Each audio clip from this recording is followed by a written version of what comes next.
Okay, so get this. My niece, she's 4. Hmm. You know how kids are at that age, totally unfiltered. Oh, tell me about it. We were at the park, right? And this little goldfish, um, well, it had seen better days, let's just say, floating belly up. And my niece, without missing a beat, marches right up to this couple, total strangers, and goes, "My goldfish just died. He's in a tiny box now." Oh, I no. mean, I wanted to disappear, but it also got me thinking, about how important it is to teach kids about privacy, especially these days. Right, because it's not like it used to be. Exactly. So we're diving into this source today, 5 tips for teaching your child about privacy. And hopefully we can give everyone listening some practical stuff they can actually use. Sounds good. Let's do it.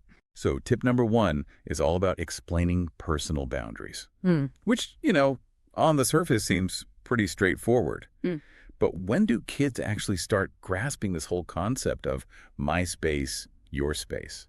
Well, it's interesting, because even babies, like toddlers, they get this sense of ownership, like, that's mine. Oh, yeah? But developmentally, it's more about like immediate possession, not a true understanding of boundaries. Right. But then around 3 or 4, you can start introducing those physical boundaries. This is your room, it's your special space, the living room, we share that. So it's about giving them those really clear, concrete examples. Exactly. Visuals are key at that age. And as they grow, you can build on that foundation.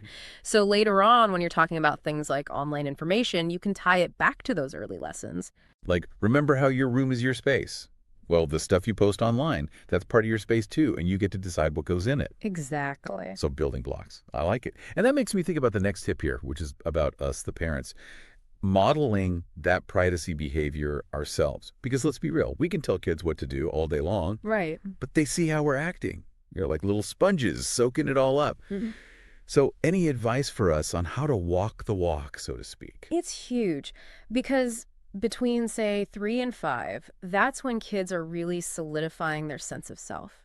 And seeing us respect privacy teaches them that their feelings, their boundaries, they matter too. It's like validating their experience. Yeah, exactly. So things like not sharing their personal stories without asking, even the funny ones, Mm. and respecting closed doors and letting them see us thinking critically about our own online privacy. Like, do I really want to share this with everyone? Those little things, they make a big difference. Oh, absolutely. Speaking of oversharing, I'm totally guilty of this. My son, he must have been 6 at the time, and he was really into making these, well, interesting is one word for it, sculptures out of Play-Doh. Mm-hmm. Like we're talking multiple eyeballs, mismatched wings, you name it. Yeah.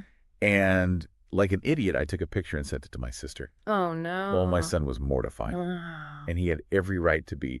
I totally invaded his privacy. Good lesson for both of us, though. definitely. And it's a perfect segue into online safety, which the source also touches on. Right, because it's a whole different ballgame these days. Any tips on how to approach those conversations without, sending kids running for the hills? Definitely. Instead of dwelling on the scary stuff, I always try to emphasize the positive aspects. Online privacy is about control and making choices. Yeah. Just like we teach kids to lock the bathroom door. Yeah. We can show them how to adjust privacy settings on their favorite app. It's about empowering them to control their online world. Love that. Okay, so moving right along, the source also talks about teaching kids to ask for permission, which, and maybe it's just me, but that always feels a little tricky I get it. because, yeah, we want our kids to be polite, but also to stand up for themselves, to be assertive about their boundaries. Right, absolutely. And it's not about turning them into lawyers, right? It's more about helping them understand that other people have boundaries too. Right. So, knocking on closed doors, even at home, asking before sharing stories about friends, it's about respect. Respect. That seems to be the common thread here. Definitely. Okay, last but not least, the source talks about using age-appropriate examples Yeah. because we can talk about stranger danger online, but what are some other examples that really click for kids? Oh, I love this one. So, think about getting an unwanted gift, right? It's okay for them to politely decline. That's about respecting their own boundaries. It is. Or someone reading their diary without permission. I mean, that's a classic for a reason. And And even sharing photos online, it's about helping them realize that those photos don't just live on our phones, they can be seen by others. totally. Wow, this source is packed with good Yeah. stuff. I know. But you're right. It's one thing to read tips, but putting them into practice is where the magic happens. So for everyone listening, here's a little food for thought. How do we balance teaching kids about privacy with also fostering those healthy relationships in a world where everyone's constantly connected.